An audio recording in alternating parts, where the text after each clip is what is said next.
I want to introduce and welcome a very, very good man with me, Rob Hersov. Thank you so much, Rob, for Thanks, Leon. coming on. What a pleasure to be here. I want to say before we start, Rob, thank you for everything you're doing. I saw you coming up. When was it? I think December. I saw you, and I said to my wife, we were driving in the car. I saw you. Something just erupted in me, and I don't want to say a vision. Or I'll say a what do you call it? I had an impression that we're gonna see one another, and I told my wife that in January, and I had the strong impression just to really begin to push politics because I feel the next election is going to be really pivotal. It's going to be the precipice of something new. But I want to thank you for what you did, your voice, going all around the world and speaking unapologetically. Not worrying about race and color, and not bowing to and apologetically trying to talk, but really just to speak out. And I saw so many people when I advertised that we're going to be on that said they're looking forward to it. So thank you so much for what you're doing. You don't have to do it. I mean, you're a success in your endeavors. I think my wife probably would rather I wasn't doing what I'm doing. Yes. And I did tell her I was going to take a break. So I've got to, at some point very soon, do that. But I promised you I'd be here. And thanks so much. I'm happy to be here. I was wondering why you said yes, because I saw on some podcast, I can't remember, or a show, I think it was Biz News, where you said you're going to bring it to an end, your podcast. Well, and I was like, we're not going to get you on it. A number of people said that, Leon's a great guy. This is a fantastic show. He's a man of God. He's a man of faith. And Ronaldo, called me prior and yesterday to say, Rob, you must do it. This is a good thing. So Ronaldo, thanks, Ronaldo. Shout out to you. I know he'll jump up here sometime. I like Ronaldo. And, I'm not that loved. I'm either loved or hated in the country. Oh, mate. I'm really either loved or hated. We went viral with news. And so people either hate us or love us, but I think that's a good place to be. It's the only place to be. It's if you've got a moral compass. That's right. And if you're following the road that you believe is the road of truth. Yes. You must tell it like it is. Yeah. Just speak. And it comes from the heart, comes from the head, comes from the soul. That's right. And you be judged on that. No, that's true. Yeah. No, that's true. Look, Rob, I see people are jumping on. We're going to have over 1,000, close to 2,000 people on right now that's watching live.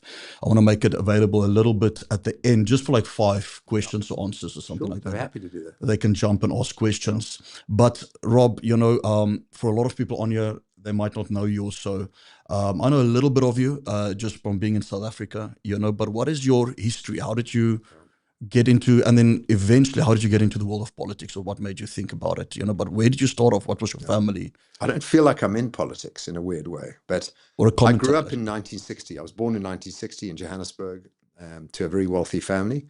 My grandfather, Bob Hersov, who's long gone, founded Anglo-Val. And Anglo-Val, you guys are too young, but Anglo-Val was one of the big mining industrial companies in the 50s, 60s, 70s, 80s, and into the 90s. And Anglo-Val had a big mining business and a big industrial business. And the mining side had everything but diamonds. So we were in copper and iron ore and manganese and gold, coal. And the industrial side was Iron J, Rainbow Chicken, Five Roses. Yes. Baker's Biscuits, Bowman's, Consul Glass, Anglo Alpha. I can go on for a long time. Yeah. It was all part of the Anglo-Val group. Okay. And my grandfather founded it with his best friend, Slip Menel. And then there've been 3 generations of Menels and Hersovs. But in the 90s, a decision was made by my father, Basil, who turns 99 in August. Wow. 99. Wow, you got good genes. Yeah, my mum's 91. They're in Johannesburg, in the house I was born in. Yeah. A decision was made. The Menels took the mining business. The Hersovs took industrial business. The Menels then kind of tied up with Patrice Motsepe. So African Rainbow Minerals was Anglo-Val Mining. Okay. And then the Hersovs continued with Anglo-Val Industries, and then eventually over time sold off and broke it up. And, it's very hard with 3 generations of 2 families to have continuity of a business. The Chinese say from clogs to clogs in 3 generations. Sure. But in the English world, it's, they say the first makes it, the second generation builds it, The third generation loses it. That's right. And it's because you don't have the same drive, you don't have the same hunger, Sacrifice. you don't have the same ability, sacrifice. And two families make it even more complicated. So the third generation, my generation, I think there were 15 Mennels and Hersovs, and it doesn't work. It just doesn't work. Sure. So the family's separated, the company's separated. We moved on. And of my generation, the Hersovs, my brother lives in London. My youngest sister lives in London. My older sister lives in North Carolina. They're gone. Sure. They're gone. So I'm maybe the last Hersov in South Africa. And what I did was Ridge, Michael House, UCT, 2 years in the army, infantry officer. And then I left the country in 1985. I worked for Goldman Sachs, New York, went to Harvard Business School. I worked for Rupert Murdoch, a great media baron, as his right-hand man in New York. And then I joined Johan Rupert with Richemont for many years and helped him build a big media business in Europe. Okay. And then I went and became an entrepreneur, and I had failure, success, and I've been in aviation, technology, finance, sport, and media. And I came back to South Africa in 2017 for 2 years. I was only going to stay for 2 years because I said to my New Zealand wife, who said, forget Joburg, we're living in Cape Town. I said to her, we'll only be here for 2 years because under Jacob Zuma, the country is finished. And let's go and enjoy a final 2-3 years of this country. My parents, the name, Hersov name, still well known, but I'm not going to get involved in any projects that have a long-term horizon, involve the government, or have revenues in South Africa. And I'm not going to get involved in politics. Guess what happened? And then Cyril Ramaphosa got elected. My wife says, what does this mean? And I said, well, the trouble's still coming. It's kicking the can down the road. Cyril's a different animal to Zuma. The ANC is still going to destroy this country. And we're on the edge of the precipice now. I mean, Cyril has been a disaster. It's busy imploding big time. And Cyril is spineless, useless. He's not a leader. At best, he was good at reading the COVID news on, my family. He's a newsreader at best, if you give him the words to read. But he'll turn up late for it. Even for the White House meeting, he turns up late. What an idiot. What an idiot. What's in his mind? I mean, he's not even a businessman. He was given those businesses. So let's get on to Cyril. So I've had success, I've had failure, made a lot of money. Most of my wealth's overseas. People say you shouldn't say that, but it's true. Most of my wealth is overseas. I know we're going to get into that also. And I can leave anytime I want. I can be the last chopper out of Saigon, or I can leave anytime I want. I don't have to stay, and I don't have to put up with this nonsense, and I don't have to be doing what I'm doing now. No, for sure. I mean, that's why we're grateful. And I'm going to also get into, or I would like it just to get into touching on finances, and because I don't want to go off the flow now. I want to get back to you, but just, I'm telling people, especially we have a lot of business people around us, they don't know what to do. The Rand is losing 11% a year through devaluation of the Rand and inflation. I think it's more than that. It might be more. That's just a conservative number. So people are literally becoming poorer. And I did a whole thing on ChatGPT. I put my whole portfolio of my assets in, and I said, okay, what do I do if I want to invest in South Africa? Invest in hard currency, overseas. Gold and Bitcoin. ChatGPT literally said, sell everything now and put it in Switzerland. No, but I'm moving my stuff to my finances to Swiss franc. Listen, you've got to be in hard currencies. I do think when South Africa turns post 2029, it's going to grow like a rocket. If we can get the right people into power, whoever they are, that are free market, Judeo-Christian, pro-West, libertarian, small government, bringing foreign direct investment into this country, where a lot of the people that have left start to return, this country will grow like a rocket, 5 to 10% growth a year. It's so easy to fix. It's very easy. Very easy. It's so easy to fix. I can fix this country. We can get back to 3, 4, 5% economic growth, 500, 600,000 jobs a year. But the ANC don't want that. They don't want that. Look, we're going to get to that now, but I want you to speak. Don't hold back thinking it's a Christian crowd. You know, Me? Hold back. This is a. I'll try not to swear. They're not. You know, a lot of people. Ronaldo didn't fully understand when I was speaking to him. I said to him, "I'm not religious." He's like, "What do you mean you're not religious? You're a Christian." I said, "No, look, religion means." You know, a set of rules and laws without any relationship with God and trying to be self-righteous. That's being, you know, and there's a lot of religious Christians, not them that are watching. So you can really say as it is needed. But you how did you then, you came back here in 2017. Yeah. What pushed you to begin to speak out? So I've always been speaking at conferences about business. I've always enjoyed public speaking. I'm one of the very rare people in the world that love getting up and speaking. And, you know, when you ask people, they've done research all over the world. The greatest fear people have is death. The second greatest fear is public speaking. So a vast majority of people don't feel comfortable, scared, don't want to stand up and speak. I love it. Yeah, me too. Yeah. My dream, my magic wand, is to be able to speak to everyone in the world simultaneously, so that they understand me, for 2 to 3 minutes. I know what I'm going to say. I'm not saying it on air. I'm not telling anyone, but I know what I'm going to say. And it might be possible very soon, eh? Very soon. Yeah. Very soon. You're right. I love you saying that. You know, your daughter, lovely daughter Scarlett, is working on AI over there. Yeah. She's 10 now. That's one of the questions I wanted to ask you is, what's the future? 10-year-old also son, 10. Yeah. You know, they have a fantastic future. I mean, can I tell the story? I can't. But I heard a story of a 10-year-old child. Yeah. Came up with it. Her dad asked her, I can't really tell the story about giving it away, but her dad, she's very good at a certain sport. Okay. Dad said, what's your biggest frustration? She said, the equipment, carrying it. My arms are too small. So she went into ChatGPT or Manus or one of the AIs and said, this is my sport. I'm this age. I'm this height. I can't carry the equipment. And it came up with a device for carrying the equipment. Come on. And then she said, and what fabrics can I use? Bang. And how can I advertise? What should my brand be? What does it look like? Where can I put it? Bang. How can I make it manufactured? How do I patent it? Boom, start a business. Put the patent in for her. She then went to one of the biggest sports brands in the world in that sport. That's crazy. And they've signed up international rights to the product. 10-year-old. So, Scarlett, you need to have a business up and running, making money by next year. And that's what I've said to my 13 and 10-year-old kids. We were driving up to the Cederberg last week on Wednesday. And I said, put down your devices. My wife and I said, okay, there's no such thing as a bad idea. Okay? That's the deal. You come up with a really stupid idea when no one's allowed to say stupid idea. Come up with an idea, a problem that can be solved. A problem, any problem.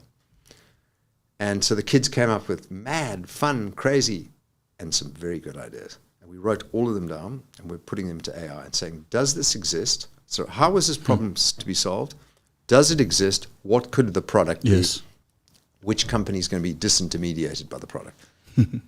And so if I can speak to your audience, there's no such thing as a stupid idea. AI is going to be smarter than everyone, put together. Yeah. But humanity will still have certain things that AI will never have. And the creative angle is going to be where we win. And the West, the Judeo-Christian West, will always win because of that. Yeah. Because we have faith and because we are creative. And, we're allowed to let our creativity go. Whereas in the non-Judeo-Christian West, you know, it's autocracies, theocracies. That's right. And they control your thinking, control your ability, and control your creativity and freedom. Yeah. The good guys will win. Definitely. Well, it always is. Sorry, I went on a bit of a roll there. No. What is the question? Easy. I can't remember it. I think, how did you get into politics? I think so. So I like public speaking. Yeah.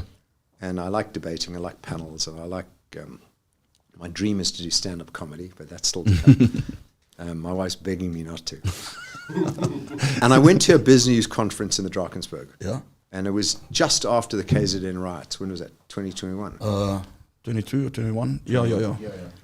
And there were 3 days of speakers, and my topic was South Africa investability. Okay? And the day before, there were 2 incredible speeches, one by Musi Maimane one by Jason McCormick. I went to my class, he went to my Yes. class. And the McCormick family have a lot of shopping malls in, more challenging areas. Yes. Townships Right. on the edge of, And so they had been attacked. I mean, the 2021 chaos, The malls civil closed, unrest, yeah. I think 4 or 5 of their malls were burned to the ground, 2 or 3 damaged. And in his speech, he said, I never went to the army like Rob did. But in the 3 days, 4 days, 5 days of civil unrest, I had to learn military strategy on behalf of all my employees and defend our shopping malls. And he said it was the most horrendous few days of my life. And I thought about it. I thought, South Africa, how can this happen? How can it be like this? And then you hear the police did nothing, the army did nothing to protect people. And you had the average citizen, taxi driver, Indian shopkeeper, white guy, black guy, colored guy, standing together, shoulder to shoulder, with weapons, defending one another's property against these wild, I remember, especially crazy, even in Hillcrest area, Correct. they were all standing up and protecting their correct. property. Yeah. And they stood shoulder to shoulder with no help from the police and protected their businesses and protected one another. And I just thought to myself, wow, how can our country come to this? How come the government doesn't? We knew members of the government were behind the whole thing. Yeah. Found out later. And it really upset me. And the next morning I was the first speaker. Okay, I get up very early. So and I was walking around thinking what I was going to say. I didn't really prepare speeches, but I, percolate. They percolate. Great word. And I walked up there, and basically the first paragraph I said was, under the ANC, South Africa is uninvestable. Uninvestable. It's fixable, but it's uninvestable in the ANC. And anyone still voting for the ANC is a moron. There was like 6-8 million people insulted. And then I just went hard. And then I named Fikile Mbalula. I said, did you see him on BBC Smart Talk? What a moron. I was the first guy to call the ANC morons. The first guy to say Futsak ANC. Yes, it's not a swear word, is it? Futsak ANC. First guy, publicly. And I had people like Bridget Radebe, the Radebe family, said, how dare you say, you can't say that about the Liberation Army. And I said, but it's true. These are morons, and they are evil, and they are destroying our country. Yeah.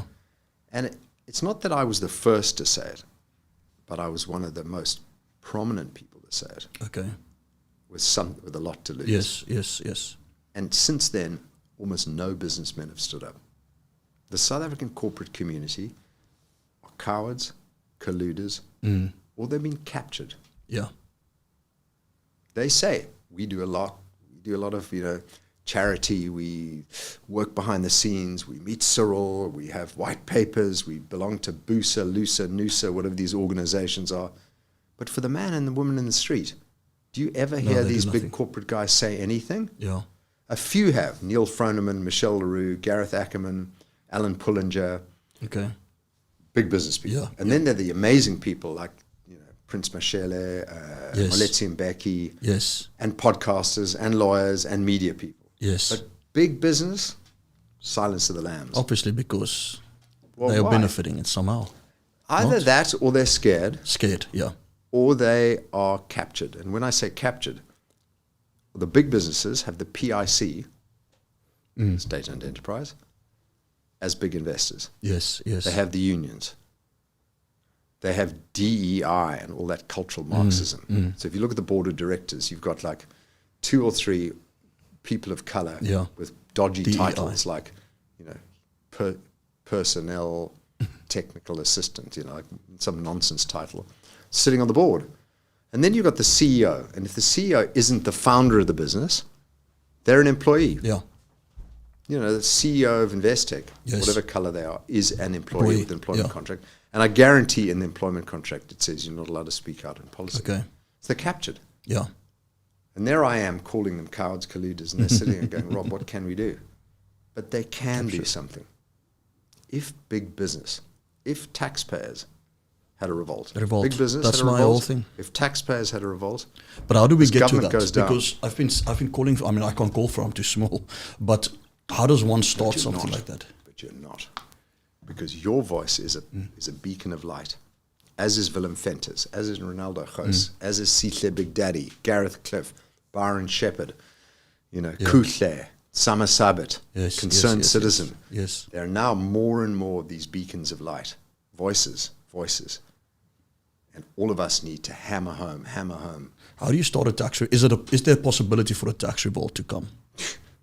Willem Fence has been working on it. He's a smart guy. He's been working on it. But you know, I'm going to get quite tech now.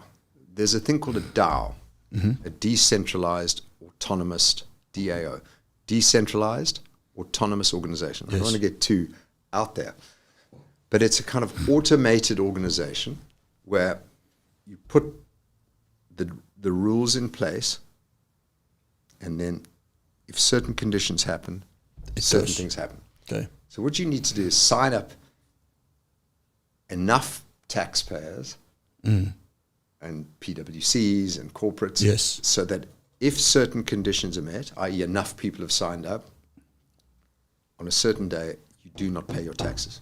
That's right. And so how can they jail 10,000 people? Of course. And the government collapses. And people need to understand. But then again, if you have the government collapse, then what happens? Yeah. But I think, I don't want to... Be careful what you wish for. I don't want to interrupt you, but I think people, especially South Africans, because we've been so oppressed, not only one race group, all race groups have been oppressed. It is a communistic country masked in a bit of democracy and socialism, but people are oppressed. I mean, I have people here from America, friends from America. Whenever I go to the States, you might have seen, if you land in the States, if you speak to an American, there's a sense of liberty, security, and identity about them, which many South Africans don't have because it's been robbed from them. And that's because of oppressive government. So people in South Africa are very scared to stand up, and they don't understand a government is supposed to serve the people. We should question government. We should always question compliance and not be compliant in everything. I think it's more than that. So on America, the greatest country in the world, in my view, you can go and live in Germany, you don't become a German. You can go and live in Japan, you don't become a Japanese. Did you go and live in America? Become an American. You're an American. Yes. The American dream is the greatest brand, greatest concept, greatest opportunity on the planet. You move in, get your green card, you're an American. Yes, Bang. yes. There's one thing people forget about South Africans is they say we're resilient, we always come through, we get to the edge of disaster every 5 years and then we survive. But I think South Africans now have PTSD, post-traumatic stress disorder. So when I was courting my wife in New Zealand, I fell in love and I'm staying down there. And I remember it was like page 2 of the New Zealand Herald, page 2, and it said, "Boys knock girl out of kayak." And I thought, this is the funniest thing I've ever seen. On page 2 in South Africa, it wouldn't even say 84 murders today. Okay? It's just disaster after disaster in our magazines and newspapers. And I think we have PTSD. Does anyone remember the Zondo Commission? Does anyone remember it? That's right, yeah. 2,300 people were indicted. Okay? People were named. Corruption, criminality. It was horrific. Yeah. What's happened? Nothing. Gone. Nothing. And they ate the money. And they ate the money. Yeah. So every single day there's murders, rapes, farm attacks, stealing, corruption, kleptocracy. Your head spins. Your head spins. Right. You have PTSD. You think, I just can't take it anymore, so I'm just going to not think about it and just live in my bubble and get on with my life. And that's a problem. Because the ANC can get away with anything they want now because people are just so punch drunk. Yeah, that's right. And if you can't take it anymore, what do? You don't go on the street, you leave the country. That's the problem. And your average person can't just back up and go. They sort of can, but it's a hell of a lot easier for the wealthy have gone. Yes. The $32 billionaires born in South Africa. Didn't Oppenheimer close down now as well? He closed down the Brenthurst Foundation. Yeah. But they don't live here anymore. Yeah. They live in Henley, England. Yeah, that's right. Johan Rupert lives in England. They're gone. They're gone. They pretend to be South Africans. They're gone. $32 billionaire born in South Africa, living overseas, don't live here. And they're not investing here anymore. Yeah. I don't blame them either. I mean, you don't either. Your investment philosophy is not invest in South Africa. Yeah, no, of course. I do think there are opportunities here, but you've got to have a small percentage of your portfolio. Oh, you have to be outside. You cannot. You've got to have a majority of it in hard currency, offshore, Crypto. or in Well, I'd go further. I'd say just Bitcoin, but we can debate that. Yes. Well, I've got Bitcoin at XRP, and my XRP jumped very nice. My wife's got XRP. So I made, how much? $16,000 the last few days. Well done. You know, so it obviously went. So I got some in there. But we're going to get into the finances thing because I think it's going to help a lot of people, really a lot. We have a lot of people on right now. But people don't know they're getting poorer. Yeah. You know, I think I don't know if it's from 2010 or the last 5 years, I saw an article that said South Africans are 50% poorer than what they were. It's much more than that if you look at the statistics. In 1971, I think that's correct, the dollar and the rand, 1-to-1. Now look at 20. You're 20 times poorer and you've done nothing about it because it's government printing money, it's kleptocracy, it's inefficiency, it's lack of economic growth, everything. By the way, August 1. Yeah. How far away are we from that? Tariffs. When's August 1? 2 days. What is it now? What are we now? It's a week. Yeah, a week away. Then you're going to see. And is it 30 or 40%? So it's 30% tariffs. 40, yeah. But it's another 10% for BRICS. Which the media lies about. For BRICS. Yeah. And that's coming. That's in a week. So the ANC don't care. They go, oh, we'll sell stuff elsewhere. They're so stupid they don't realize this is going to absolutely smash. A country that has no economic growth is going backwards rapidly, particularly if you have 2% population growth. Yes. You get poorer every year. Yeah. I was in a meeting with Rupert, and he was speaking to me about the economy, you know, and we'll be airing him on Thursday. And he said that he reckons we're going to sit with 0.7% growth. Not even. But I don't think more. I said to him, I think 0.3. Because I'm not an economist, but I mean, I'm just trying. But there's no way because we got tariffs, then we have AGOA, then you got this $400 million lawsuit apparently that's coming. Yeah. Not sure if it's going to the ANC, then to the country. The sanctions, or to Cyril. Ronnie Jackson, congressman. And then my concern is what he said is a big possibility. What's the possibility of full sanctions on the country? He said we're very close to it. I don't think we're going to get full sanctions. Or financial instruments. No, I think individuals are going to be sanctioned. Okay. SDN, Magnitsky, asset freezes on lovely people like Cyril, nice. Eddie Pandor. Yes. Can't wait. It'll be very nice. Can't wait. The sooner they put them on the lists, the better. Be a nice change, actually. They've been getting away with an almost murder. They've been getting away with murder. Horrific behavior. For let's call it 20 years, they now need to get punished. You know, we have a lot of internationals on here, and the lie of Mandela, we don't have to go too big into it, but just to touch on it. So his legacy is finished. But the lie of him that was lied to the world, you know, I was just thinking, I mean, his wife starting necklacing. What human being She's a monster. Winnie Mandela was a monster. Can put a tire over another human being's neck. No, Winnie Mandela was a monster. Drive on Winnie Mandela Drive. That's a demon. Yes. Demon woman. You know, Ding dong, the witch is dead. That's what I say. Americans all know that. And guys, we are touching a little bit on negative. We'll try to end it on a positive, but we have to give you this current state of affairs. You know, because I had this problem with the church world, and you know, I became kind of like a bit infamous in the church world, and then just through a lot of stuff, we were doxxed with Media 24, and they did a whole thing on us. And ANC bootlickers, News 24. Yeah, and we know they hate anything that's Judeo-Christian values. They don't like the churches. But I saw during 2020, very few churches stood up, but a lot of churches were very scared. And I compared it to America. Because I looked at America when the whole 2020 thing broke out, the whole COVID thing, and I understand the laws and the mosques and so on, but we understand conspiracies behind it as well and the way they pushed it. And the cops were raiding the churches. They came to us. Luckily, they didn't do anything with us. Oh yeah. They came with guns into quite a few churches, but not one person, what one pastor wanted to start. There was maybe one or two that stood up. Where in America, all of them stood up. And they refuse to shut down. But you don't find that patriotic spirit in South Africans. So we stood up, but we were not big at the time, you know. And I remember we had a service the one day. We're not allowed to meet, and But we carried on meeting anyway. Our people didn't want to wear masks. They refused to wear masks. So we're like, okay, how do I tell 600 people to wear masks and they don't want to? So I had to figure out on the way, say, listen, guys, if the cops come up, and I said on live, it's okay now, they're not going to do anything now. Yeah. But I said, if the cops come up, we're going to flash on the screen and you put on your mask just in case. We had to go through all those things. Cops came to our service and they asked our security what's going on. That was when there were no meetings supposed to be. We had 600 people jam-packed in a building.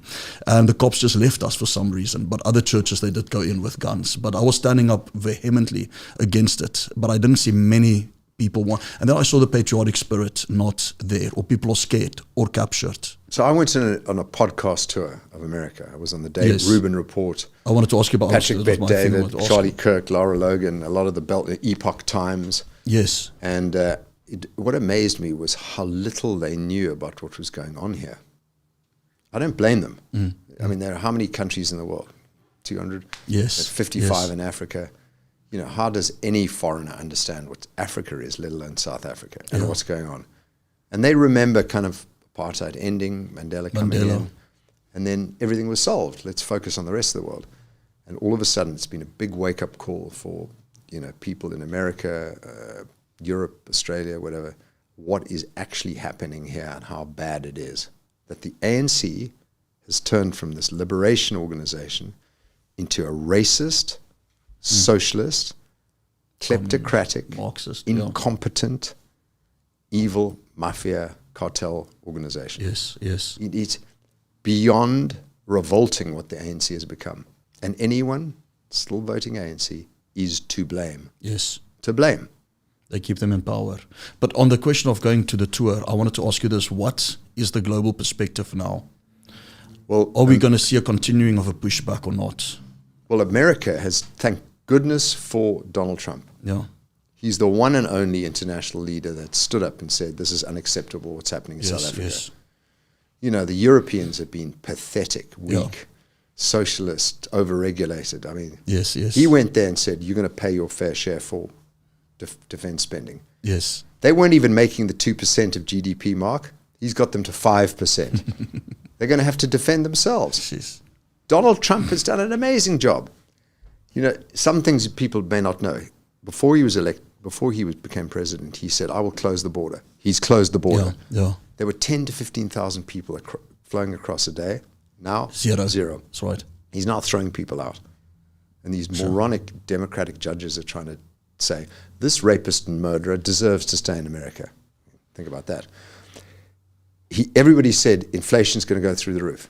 No Inflation's under control. Yeah. They said the stock market's going to collapse. Stock market's at its absolute high today. Yes.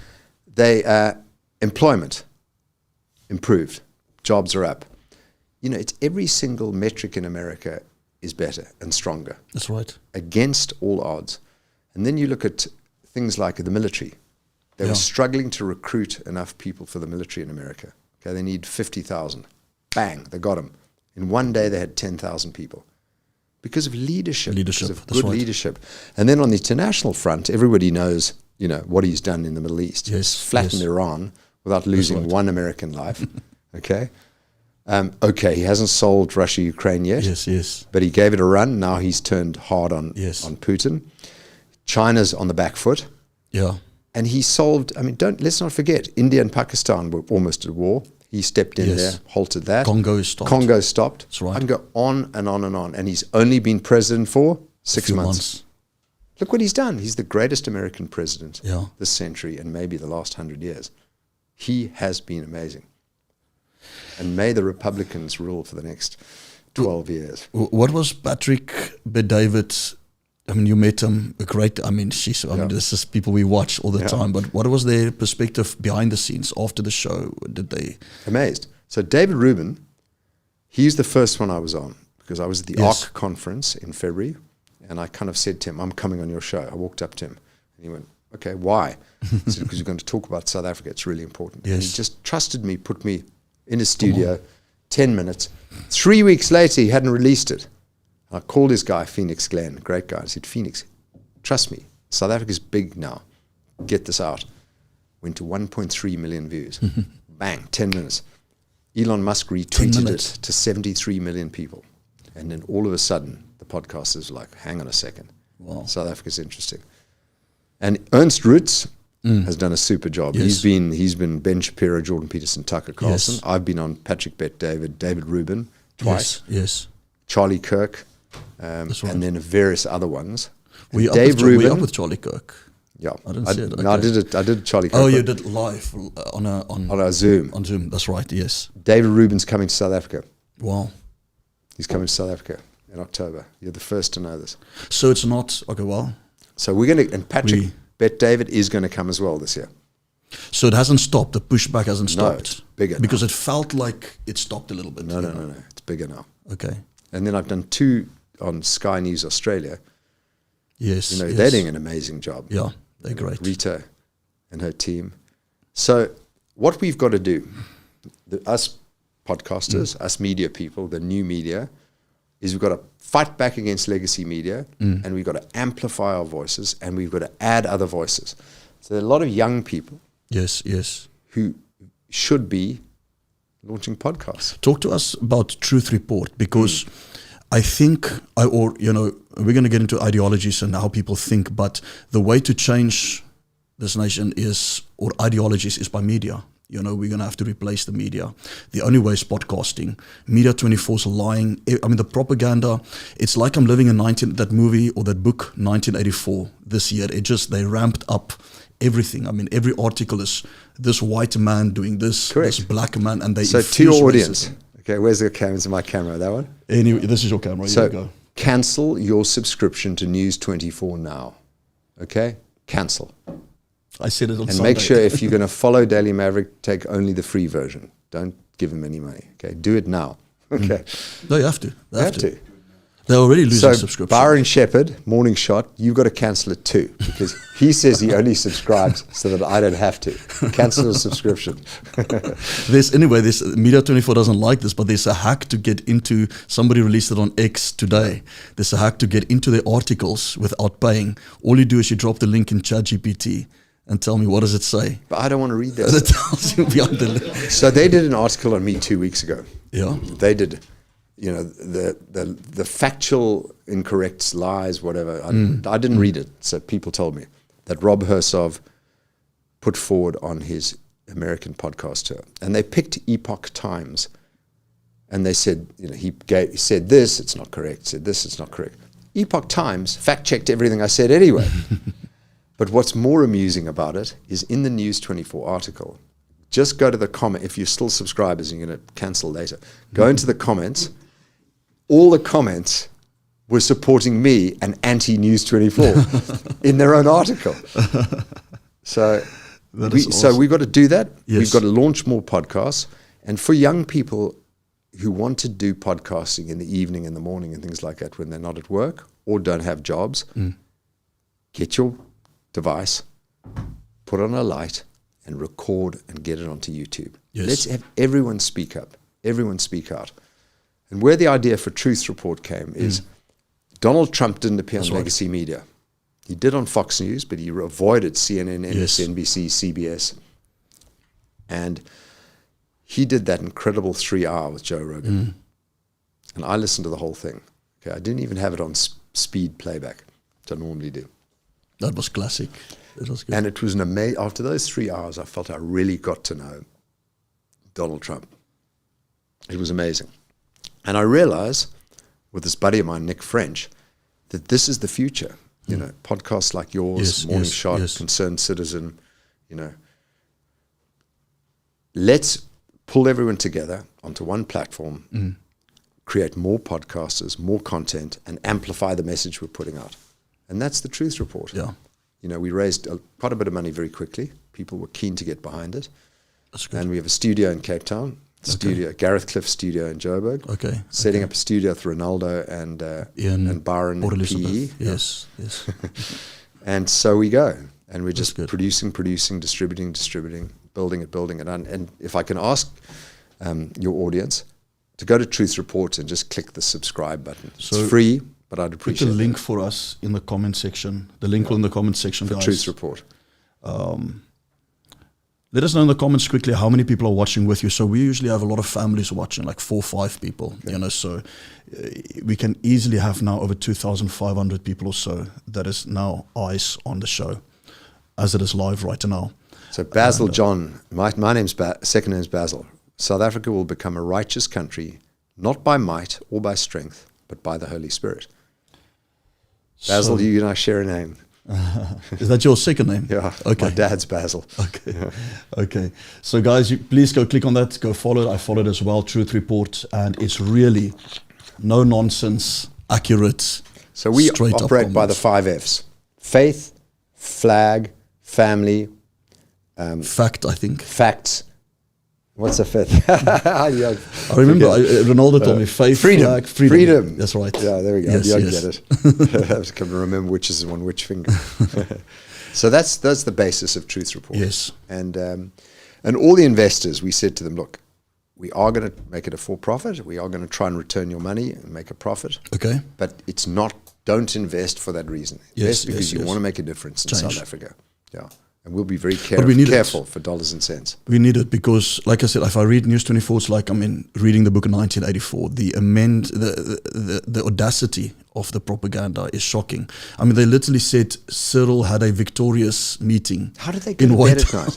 How does Adrian Basson and Peter du Toit look themselves in the mirror? I don't know. And think they're journalists? They are ANC bootlickers. Yes, yes. You know, I sent, by the way, I shouldn't mention this on air, but I'm going to. So I did my podcast a week ago on Truth Report on ANC, on ANC and News 24. And I sent a link of it to Ton Vosloo and Koos Becker. I like Koos, by the way. I think I've known him a long time. He's a very good guy, and he's very distant from this whole thing. But he did put Adrian Basson in place. Sure. Yeah, no, that's true. Why he did that? I don't know. Yeah. Maybe he believed in him then, but Adrian Basson is a dreadful human being. So are they? How are they controlled by the ANC? Would you think? They give money to the ANC. They give money to the ANC. Remember, DSTV has a monopoly pay television license. Yes, yes. To keep that, they've got to be nice to the ANC. Okay. Because there are a lot of big pay TV players that love to come into the market, compete for the rugby rights and things like that. So and they want to keep bailing them out. They have to keep, you know. I mean, MultiChoice is starting to disintegrate. Yeah. I mean, the only reason I subscribe to it is watch rugby and cricket. Yeah, no, of course. But streaming services are going to provide that, and then MultiChoice is gone. Yeah. So MTN's in big trouble because of its Iran links and the Naledi Pandor, Cyril and Msebisi Jonas. Yes. That stock price might take a hammering. And I think Naspers is in serious trouble. Okay. Because of the links to the ANC and what they've done in South Africa. Not nice people. What are you foreseeing with the political landscape as it is now, with all these parties coming in? Or let me ask it like this rather. Yeah. We got the municipal elections coming up. It's 27, eh? It's supposed to be 26, but it's going to be February 27. 27, that's right. You heard it here first. It's not a prophecy. It's a prediction. Yes. Yeah. Because there's a lot of stuff going on. But, you know, do you foresee that there's a possibility for South Africa to ever go federal? It has to. I know it has to, but, you know. It has to. What is the possibility? I mean, the power of America is, you know, national, federal, state, municipal. Yes. They've got push decisions down.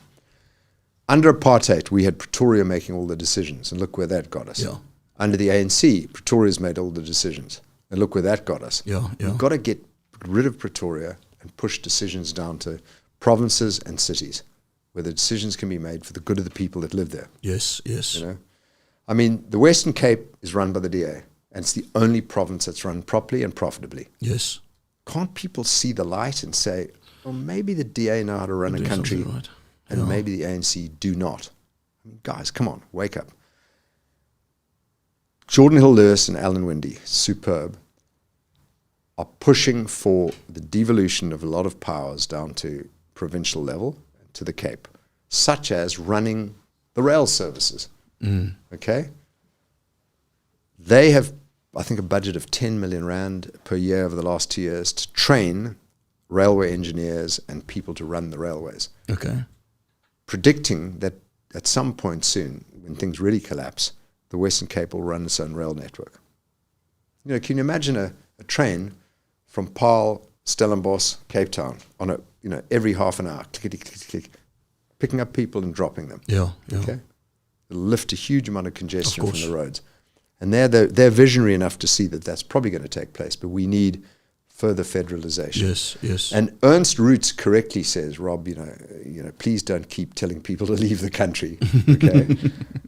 What we need is people to stay here, but we need to change the dispensation. We need more push decisions down to, Look, I mean, I'm also on that thing. I want to leave, but I know I can't because I believe in a calling. I believe I'm called here. We're busy building now 120 million rand building up in Centurion. So we broke ground now this month. And I'm thinking it's right in this time when Cyril is doing whatever he's doing.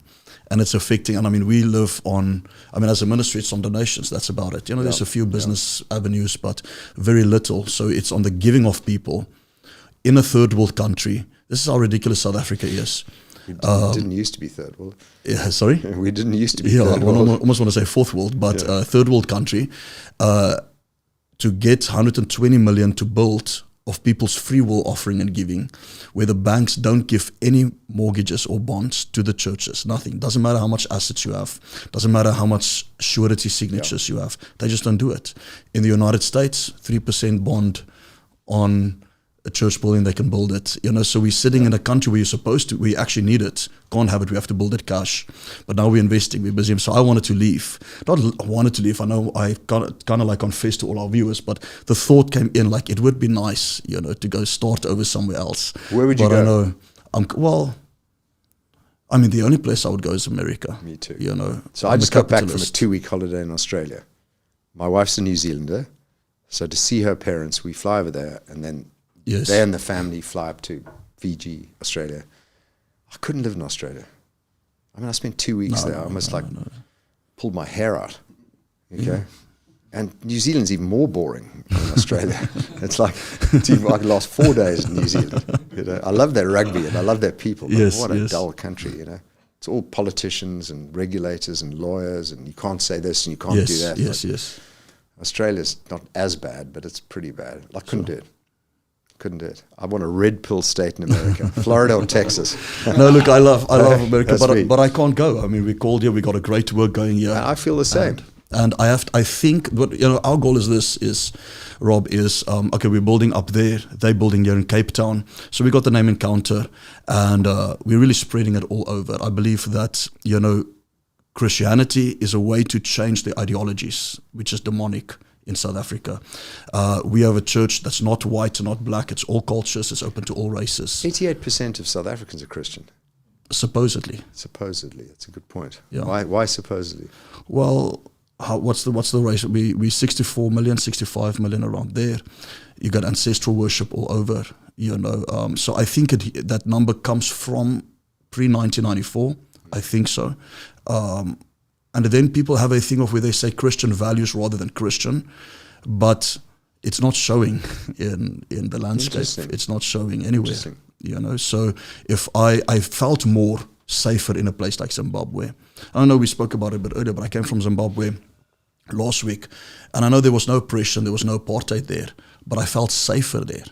So we were sitting in the middle. Who was with me? David, you were with us. Yeah. In the middle of the CBD. Yeah, literally. And safe. Yeah. I agree. So safe from petty crime, safe from hijacking and robberies, and violent crime. But not safe if you divert the money that the government and generals are stealing. Then you're not safe. So they're obviously still running by a dictatorship. Yeah. But I say, I heard you also say it, that if we could get a friendly dictator, I make a joke. I'm like, can we have Putin? So, I'll even be happy with Putin because at least he takes to a degree care of his people. And he's smart enough to know that if he keeps the economy growing, he and his friends can steal more. Our guys are so stupid, the ANC. They're just stealing it blind and destroying the economy. I also say they're going to steal. Zuma understood. Let the economy grow, let it grow, and steal for the next 100 years. Yeah. Look, they're going to steal. This Ramaphosa's idiotic bunch are just stealing it blind, but I think they know they're running out of time. the reckoning, the encounter is coming. But, so our goal is to really just spread around the country, broadcasting, plant. We're going to plant in every city. And, but that's a way to change the ideology. And obviously with broadcasting and podcasting, it's just a bad time to build. That's where my thoughts come like, now you invest 120 bar in this nation, but I know it's for a cause, not for what we gonna make of it. It's not about getting any money back. But I want to ask you this: that one thing I battle with, I get onto X. X makes you crazy. I realize it makes you depressed, even if you just go through it. But what is this thing with the ideologies in South Africans? And I don't want to say black South Africans because it's also in white South Africans that, let me say left, and I use an analogy. I say, especially when I speak to our church, because it's sensitive if you get into politics. I'll say, listen guys, there's left and there's right. If you look at any nation that is right has principles that are working. Any nation that is left doesn't work. If you look in the Bible, you have God's left hand, which is judgment. You have his right hand, which is blessings. You have the goats on the left. You have the sheep on the right. Everything is left and right. But people somehow choose on the left. But the moment they touch left, there is a demonic oppression, a deception that comes in them, where you see the moon as yellow, they'll say the moon is blue. That's how ridiculous and contradictory it is. And you can't break through to that reality. What is it? Is it critical race theory? Is it education? Is it the media? Is it is it divide and cultural? rule? It's divided. It's divide and rule. I mean, what's the ANC doing right now? Now that they're desperate, they're losing power. Is they're trying to divide us. They're trying to racially classify us again, and then blame colonialism, whiteness, and apartheid. It's been 30 years they've been in power, and yet they still need to oppress a minority. They're in charge. They run the country. And they keep saying the minority is doing better than them. Anti-minority rules. Yeah. And, this guy, JJ Tabani, in the Mike Sham show last week, was saying white people still control 68% of the economy. That's nonsense. Lie. That is wrong statistics. Propaganda, I mean, he's a nice enough guy. He ain't that smart. Sorry, JJ, I'm calling you out. I mean, they come up with the stuff, then land, these people own too much. These people are, too many of the corporate chieftains are white. And all these stats that are not relevant, but it's to divide us, to make, why do they focus on, Palestine and Russia, Ukraine, to take the focus off their own failings here? Let's look at the problem over there because they're failing here. Yeah. And now they want to help, what is it? But it's turning against Lesotho. Now they want to help financially Lesotho. And I'm thinking, what a joke is this? I mean, anyway. But you're right with the divide and conquer. Yeah, I'm getting wound up here. You're absolutely right because, racism is a pigment of the imagination. Yes, and it's for the poor. It's a decoy that they use, that the poor use and intellectually low will use racism. That's it. So if you have a billionaire, you want Rupert and Cyril in the same office and they're friends. There's no race, there's no color there. So it's a thing, obviously it's a ploy they're using to distract. Completely. I'll tell you what, there is no difference based on skin color. There isn't. But there are differences in culture. There are some good cultures and some bad cultures. Yes. There are some good religions and some bad religions. And there, you can go down that line, okay? Well, I mentioned it with Ronaldo yesterday. And we can be frank about it. You got two main oppositions of religion. That's Christianity, whether it's Judaism or Jewish Christianity, and Islam. Islam was developed 600 years after Christianity. Yes. As an antidote to Christianity. That's right. Everything within the doctrine of Islam is contradictory. Is to destroy Christianity and to take over the world. But look what they do. They multiply, they give birth. It is not a religion of peace. Yeah. It had its heyday. 100 years ago. Yes. It was based in science and acceptance, and it was secular. But radical Islam is taking over the Islamic world. Yes. And is not a religion of peace. It is dangerous. No, the greatest threat to humanity is not China. Look at it's UK. A radical Islam. Look at UK. I think they said they're now pushing to get married to 9-year-olds. That's sick. They're sick in the UK. I mean, a lot of my Muslim friends, and I have some I'd love to mention them on the show, but they might get into trouble if I say this is a great guy and a great friend. Yes. Say to me that their religion has been captured by bad people. So my Muslim friends are saying that Islam has been captured by bad people, and they say it to me. They know it, and they're too scared to stand up. Sure. But their reckoning will come. I'm not worried. Islam has within it the seeds of its own destruction. It will collapse. Yes, yes. Trust me, it's not going to survive. It's got too much wrong and evil within it as a religion for it to survive. No, they won't win.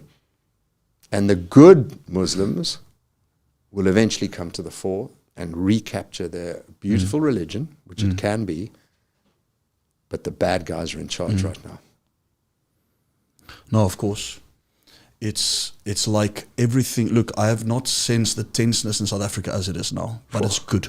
I think that bring it on. I think you have placed it quite. I think what you did in South Africa, maybe some people can in the States, maybe some people can downplay it, but I think it sparked a lot of.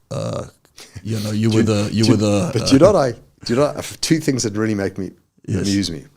One, Ernst Roots, Kali Creel went on their podcast. They went on their trips to America. Yes. And they got accused of being traitors. And you never. And no one. Why am I not being accused? Why am I not being accused? What's wrong with me? What's wrong with me? And then this wanker, losing, came up with a list of the most hated South. I'm only number 7. How bad is that? I've got to try harder. Those Roots beats me. He's number 1. How did he get number 7? No one remembers 7. No one remembers. I got to try harder. So wanker Disbales. Do you foresee that there will be a loosening of race laws, like BE has to collapse. BE has to end. Black economic power. It's too damaging. I mean, this incredible Professor Gumedi came out with an analysis that R1 trillion has been stolen by 100 families. Now we know who they are. Motsepe, Ramaphosa, Ngoashang, I can go down the list of 100 names. They have stolen the country blind through BEE. Yes. But it hasn't benefited previously disadvantaged people. And, the only intelligent thing Julius Malema's ever said, I was with him at a lunch in London, only time I ever met him, was he said, and it was 10 years ago, he said, BEE will never work. Empowering elites is never going to work. What it should be is that companies should give 30% to their black, colored, and Indian employees. Empower the people that work for you. Make them shareholders. Bring them into the system. And he was right. That should have been the case 30 years ago. But now that the 100 families have stolen their R1 trillion, can't do that now anymore. Guess what they're going to do? They're going to say, BE should now be for the workers. After they've stolen their R1 trillion. Watch. Yeah. It's coming. Well, that act anyways, what is it? The Employment Equity Act, has it gone through? I know they're trying to fight it, but disaster with 50 companies of 50 or more. 50 or more employees. It's gone. South Africa's gone. Yeah. Americans and Martians must look at this country and just go, they're insane. They are insane. Yes. I mean, you cannot get a more idiotic, moronic, low-level group of people than Cyril and his ANC cabinet. I mean, they are. That's what I'm saying. You look at history's going to look back and say, how did South Africans not go on the streets and throw these people into the fiery pits of hell where they deserve? But it's like, you look at them, their decisions, like I said, it doesn't make sense because the only thing that it comes to is they are intentionally destroying it. That's the only conclusion it comes to. They don't care about South Africa. They don't care. They want 28 million people on social and they're grant. Celebrating about it. Exactly. They want 28 million people entirely dependent for feeding their children on the government. They want their cronies in the ANC, the elites, the BEE and the cadres, to be reliant on them for their stealing their money. And everyone else, they don't care about. They don't care about this country or anyone's children's future. They are there to steal. Sure. And Cyril is prime thief. Yes, yes. How these big white businessmen support Cyril, I don't know. makes me ill. I'm not even going to name them, but you know who they are. Yeah. They hang out with them. They're seen with them in meetings. Yes. What are they doing? And the national dialogue. Let's get on the national dialogue.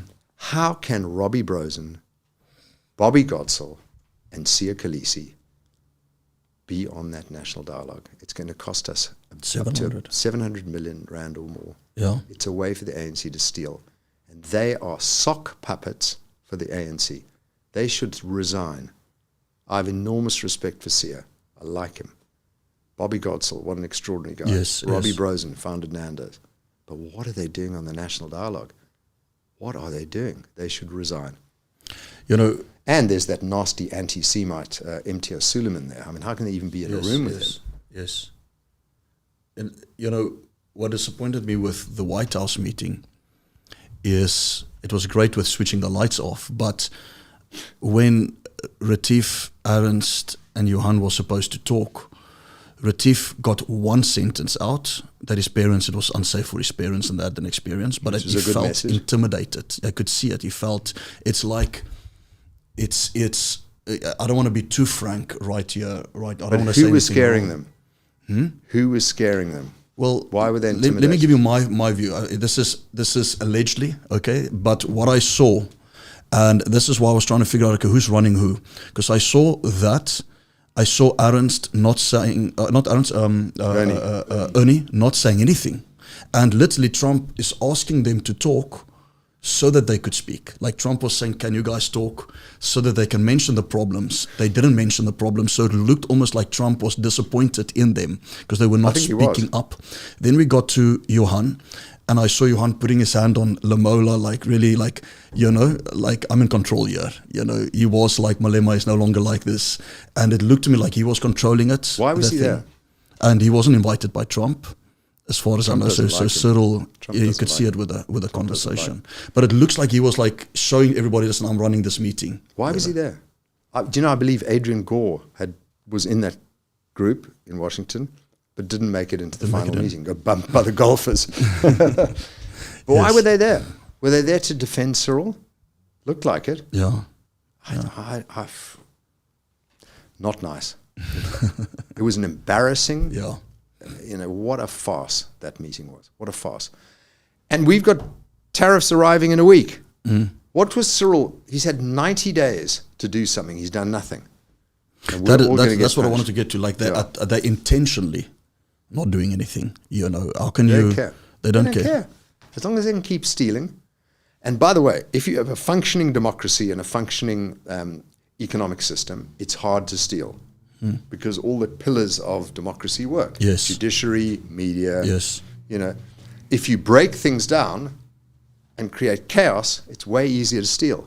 They want the chaos. They want just the meltdown, steal as much as possible. You know, Dawie Rood said something. He said, look at Zimbabwe. It's got no economy left, but all the people that wanted to steal have stolen everything blind. Yes. They want to do the same here, ANC. But not the ANC.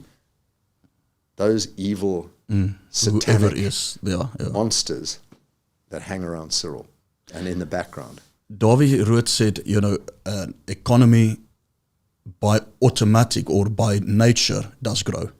And he was sharing that. People get up in the morning and you have to intentionally destroy it to make it not grow. So it takes 10 years to build a great business, give or take. Yeah. Okay? You might get lucky in 2 years. Yes. But in general, every day, getting up, grinding, sleeping on the factory floor, you'll build a business in 10 years. Okay? 10 years. Takes 6 months to 12 months to destroy it. So if you look at Eskom and Transnet and SAA, it took 20, 30, 40, 50 years to build these things. Okay? And even private businesses. Yes. ANC destroy them overnight. No, overnight. Sure. So we are looking into the abyss. We are on the edge of a collapse. And I think we're never going to fix this country until, you know, it's like an addict. Until the addict is crawling around on the floor going, help, they're never going to get fixed. Yeah. They're never going to get off the booze or off whatever they're on. Yes. They have to have, in themselves, hit rock bottom. My problem with the ANC is when they hit rock bottom, they keep digging. I mean, these are fundamentally stupid and evil people. You know, and we name them all: Gwede, Fikile, Cyril. I mean, and then look at how they dress. I'm just, you know, it's like Gucci all over. I mean, they're just horrific. They're horrible. And, let's not talk about it. I won't sleep. This is why I want to get out of this public speaking. It just makes me. I'm not scared. And I actually don't know. It makes me angry. I actually don't want to talk about that anymore. You know, I more want to talk about what is your outlook, or what advice can you give to young people right now? I mean, her age but older, especially. I know we have everybody watching, but I think that obviously your minority group is more in trouble or have a bit of a fearful outlook. So the only way to empower people in this country is education. Yes. It's not black economic empowerment, BBEEE. It's not taking from people that have and giving it to people that haven't. It's education. And apartheid failed, and the ANC has failed. We've got 2 generations of people undereducated or uneducated. Look at the cabinet. Half the cabinet are fundamentally stupid, and none of us would hire them. Yes. Fikile leading that crowd. So the only way to empower people is to educate them. And we spend a fortune on education in this country, and we get the worst results imaginable. Failed. But there's an answer, and it's here. You have every answer to every question on this device. But more powerful, AI. That's right. Why even go to school? If we can give Starlink to the country, okay, everyone's connected. Yes. Okay, everyone has the ability to teach themselves to learn. You can have the greatest professors in the world teaching your children in their language, in holograms. The teacher appears in the room and teaches them in holograms. Now, you can have it now. There's no excuse. And I always get a bit depressed with my kids. I'm sure you're the same. All the people are the same when the kids are playing Roblox and Candy Crush and things, when they could be studying and learning. But I guess we were the same when we were kids. So the answer's all there. The answers, the solutions are all there, and are coming fast. Technology is going to change this world. Because I think people are short-sighted. They get fearful. They flee. I don't believe, like, it's all good for the refugee, but I never want to flee as a beggar. You understand? It's just not part of my mindset. So I'm a little bit against that thing. But I understand some people had their experiences. But in the next 8 years, AI, we can't even begin to imagine what's going to happen in 8 years. So AI, come up with any problem in your life, or challenge that you think ought to be solved, okay? No matter how small, write it down. And then put it into AI. Say, this problem, this challenge, how do I solve it? Is there a company doing it? And all of a sudden you'll find this is a business opportunity. We're going to have kids, 10-year-old, 12-year-old, 15-year-old, at home with no employees worth $1 billion. Sitting there for you now. Yes. So get onto AI. It's free. I use Manus, M-A-N-U-S. Okay. Amazing. Other people, Grok 4, other Gemini, ChatGPT, doesn't matter. Get on. But all that matters is the prompt. I use it morning to night. It is brilliant. It's brilliant. Yes. And come up with ideas like, how do you solve this? What about this? Yes. Is there a better way to do it? Bang, all day long. Send me the ideas, okay? Put them on the show. And that's the way to change your life. Yes. You know, I can't give any other answer. Look, but I mean, for people that can't leave the country, and you've got to have a 9-to-5 job, you know, you're lucky you've got a job. You're lucky. Do the job, but in your sleep, in your hours, morning and evening, get onto AI and find that business opportunity. Yes. It's easier than you think. And the globe is going to become is a village already. Yeah. You know, so I know a lot of people that got online jobs in Cape Town, paid very well. Friends of mine, people that were struggling financially, couldn't get anything for many years, got in contact with a international company, getting paid better than any South African is getting paid. So when you can work remote now. Yeah. So I mean, I don't have, you know, I'm a big investor in Bitcoin. So I think Bitcoin's the greatest investment I can ever make in my life for generational wealth. Yes. My price target for this year is $150,000 to $200,000. It's at $118,000 right now. I think it's going to $150,000, $200,000 this year. My buddy Dion Fourie, who's way smarter than me, says $250,000 to $500,000 this year. This year? I think it's more $250,000 this year. It's going to go up 3 times. But And I keep all my I keep all the and all my Bitcoin stuff that I look at, are saying it's going to happen in August. So I'm kind of, my buddy Stafford Marzi, who's the smartest crypto guy in this country, maybe in Africa, sold his Range Rover to buy Bitcoin. Because he turned up to a meeting in Joburg on Uber. I said, "Where's your car?" He said, "I sold it to buy Bitcoin." He's gone all in. Okay. No, look, I am a big proponent for it. I mean, there's my portfolio, Very so nice. the camera can't see. I mean, it's small, but I was only starting. But XRP, I really made good money. My wife's also got XRP. I'm trying to get it to sell and stick to Bitcoin. I'm Can I tell you why Bitcoin. The difference between Bitcoin and everything else? Yeah, explain to us, because... So this is like the simple version, okay, to understand it. Like Betamax and VHS. Remember that?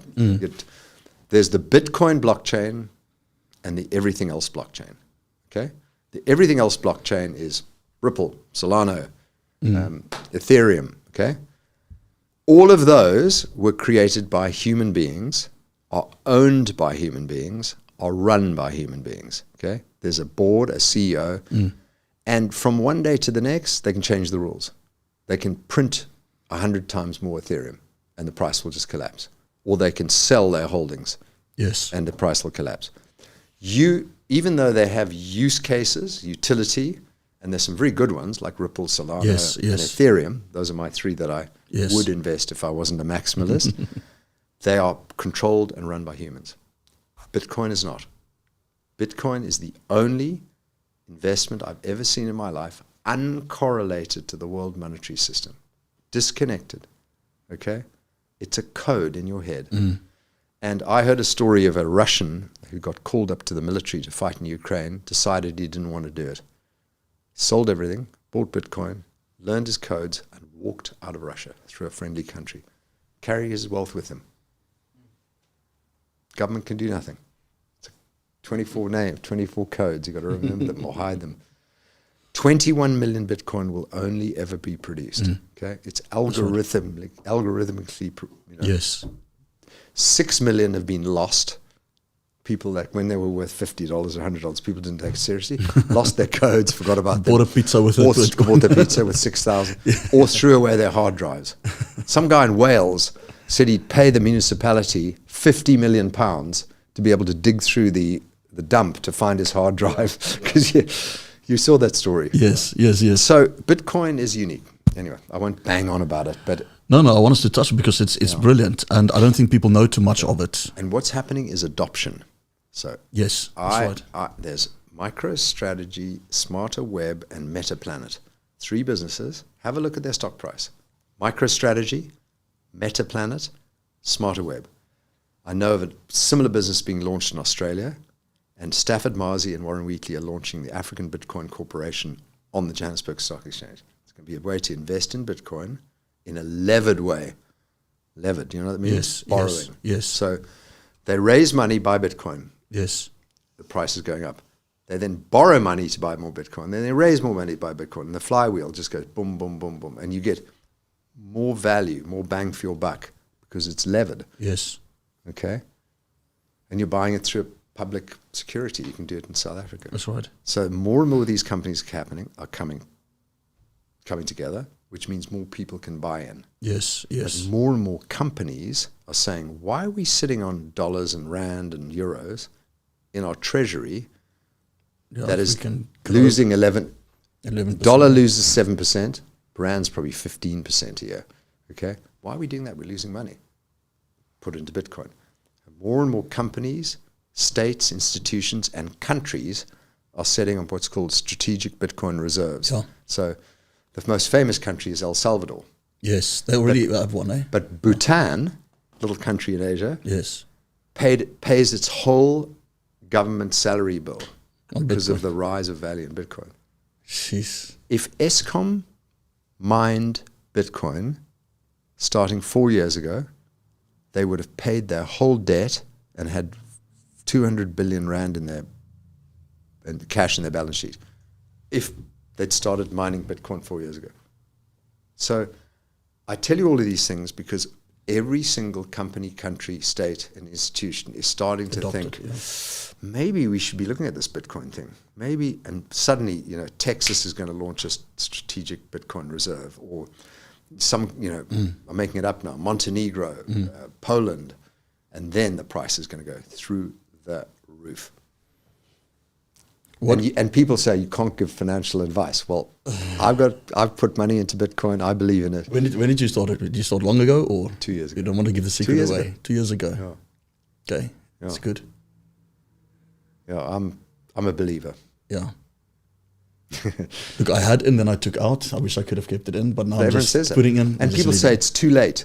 No, it's not too late. Next year you're going to look back and go, I should have bought when the boys were telling me, Leon and Rob were talking about it. Listen, I've got to head home at some point. Yes, I don't want to keep you. Wife, I want to ask you one more thing is as we, you got to tell people. Questions, I wanted to just ask 2 or 3 questions. Guys, put up your questions, and then maybe David, you can just get some 2 or 3 questions for us there. With investments, with finances in South Africa, the average person don't know that they're getting poorer. They don't know the devaluation of the rand. They think there's just inflation. There's both inflation and devaluation. ChatGPT says conservatively it is 11%. That means not even a property is growing. I'm selling up everything. I'm selling all my properties, my whole property portfolio. I'm selling my house. I'm selling everything because, and then I'm obviously pushing it out of the country, putting it into at least just a 13-15% investment portfolios, and obviously we'll go to crypto and so on. But you're just getting poorer in this nation. Is that the best thing for people to do? Is to go offshore? A lot of people, obviously, it's expensive. I mean, Cape property has been superb. I know a lot of people who've been buying property in the Cape and then renting it out. Yes. Airbnb, and doing extremely well. So you can find investments here if you live here, but I think it's quite dangerous what's coming. I really do. I still think the Cape is a very positive investment environment because it's well run, a lot of money here, and a lot of money semigration coming in. Yes. I mean, if things really turn bad, the semigration is going to go through the roof because it's safer here than up country. You live in the Badlands. I know, this is the land we of live in the bubble. honey. No, we live in the bubble. Yes. Yeah. So, listen, I if you can get your money offshore in hard currency, that is the way to do it. That is the way to do it. Yes. Sadly, that is absolutely the way to do it. Yeah. But I saw someone said, YD said, the Bitcoin Standard, read the book. Absolutely right. It's easy read, and they'll tell you everything you need to know. It's the best book. What do you see happening in the 2029? That was what I actually wanted to ask you. 2029 elections and the involvement of the USA. On 2029, go to Prince Mashele, interview with Sizwe and Mpofu Walsh on SMWX, and listen to the Prince Mashele interview. The first 2 minutes will blow your mind. He starts by saying, Cyril Ramaphosa will go in history as the most useless president this country's ever had. First sentence. And then he endorses Helen Zille. He says, with a heavy heart. But go and listen to Prince Mashele. He'll talk to you about 2029. His view is that the ANC will be irrelevant in 2029. There'll be a whole blank sheet of paper. And I think he may be onto something. Yes. What is the USA's involvement? Well, right now it's massive. I mean, if we're going to have a crisis, and we probably need a crisis for things to change, the US is bringing it. America's bringing the crisis. Yes. Lorna Russell will sell our property for us. Do you have any good question there, David? The one here was, what would you do if you still had to make it as a white South African industry? Well, we gave the answer to the guys. I think it's not just white South Africa. It's everyone. I think people think that BEE is against white only. It's crippling the whole nation. It's crippling the poor. It's. Listen, there's a question from Chris Kutz here. I want to deal with this. Yes. Question for Rob. What is your connection with Gayton McKenzie, Business Sense? Listen, I met Gayton 4 years ago. Okay? A friend said, you've got to meet this guy. And I had a meeting with him. I had no idea why I was meeting him, who he was. And that half-an-hour meeting went for 4 hours. At the end of the 4 hours, I realized I'd met one of the most extraordinary people walking this planet. He's a man of God. He is a libertarian, capitalist, free market, rule of law, pro-Israel, ex-bank robber, general in the 26s. You couldn't write the story if you had to. I came from here, he came from here, other parts of it. Yes. And we believe in the same thing. I believe he is fundamentally good human being and potentially the benevolent dictator this country needs. And you know, he knows how to be tough. He will take on the gangs because he was a gang member and he knows how to deal with them. He will take on corruption because he knows he's fearless. And he'll focus on the underprivileged and disadvantaged and bring them up while not chasing away the wealth creators. He probably is one of the most extraordinary people I've met in this country. And there are a lot of them. Chris Pappas, you know, Jordan Hill-Lewis, Helen Ziller, you know, I can go across the board, you know, Corner Mulder, I can go across the board of credible politicians, credible business people, incredible human beings. But Gayton is unique. And, you know, he does go on a rant and rave about illegal foreigners. He does. That's fine. He comes across as a bit of a hardcore populist, and that scares people. But actually, you know what we need in this country? Yeah. We need someone that just makes these decisions. No, you need a dictator. Tough You need it. But I was a bit worried because I saw siding up with the ANC. But I said to Ronaldo, it was not this last podcast, the previous one. I said to him, I hope that I think he is smarter than what we think, that he's doing it on purpose. He's a politician. Yeah, but he's doing it on purpose, you know, in order to get in. Correct. He's doing it on a purpose. politician that isn't in power has no influence whatsoever. Yes. He knows that. The DA know that by staying in the GNU, they can make positive things happen. They're politicians. So I don't know if, you know, listen, I have a view on Gayton. I believe in him. He's an extraordinary guy, in my view. And he's converting. How much percent are they now? I think 3, 4. But I think if we took, I mean, realistically, I think at 5, 6, 7. I don't know. Yes. Okay. I think the EFF's going down. MK is probably stuck. ANC's collapsing. Yes. DA is improving slightly. And I think the fastest growing party in this country is the Patriotic Alliance. SPA, yeah. And if you look at the municipals, they're winning them across the board. Yes. You know, scaring the hell out of the DA. Leon, I think that's probably it. Thanks so much, Rob. And guys, thank you so much for coming on. We have we got at least 3,000 people with, you know, individuals watching. Very good. And it's going to go crazy afterwards. So guys, thank you. Rob, thank you so much. I appreciate your time. Let's do a prayer. I know you're a man of faith, so let's have a prayer. I'll pray for you now. And you didn't have to do this, you know, so I want to appreciate you for it. You didn't have to come here. But we appreciate you. We're watching you. And please keep on, or whatever you're doing. I think if you push the media thing, the podcasts, you know, if you stop the speaking, but you really put funding behind Speak that. to my wife. You put resources behind Persuade it. her. We can, behind podcasts, behind media, to really make it top. We can prevail. You know, but let me pray for everybody on here. Thank you so much, Rob. Father, we thank you for the anointing. We thank you for your presence. I pray that your hand will rest upon Rob. I pray the unique calling that you have given him, the special calling, the voice you've given him, that in the days and the years to come, that he'll have a special encounter with you, that you'll meet the supernatural, that even as he's searching in his heart deep for meaning, that you'll give him purpose and calling and a meaning. And I pray for a supernatural encounter upon him. But more than that, I pray for protection. The way you encountered me in a drug den with the power of God when I was down and out, and I never turned back from there. Let this anointing be on him. Let your presence be with him. I pray for dreams. I pray for visions, that you'll give him ideas, that his life is not short. His genes and his life will be very long. And we give you thanks. We pray for this country, that you have not forgotten this nation. This nation has birthed many men and women of God, and that it will continue to do so. In Jesus' name, amen. Amen. Amen. Thanks so much. Thank you, Rob. Appreciate it. Right. Appreciate it. Thanks so much, guys. God bless you. God bless you all.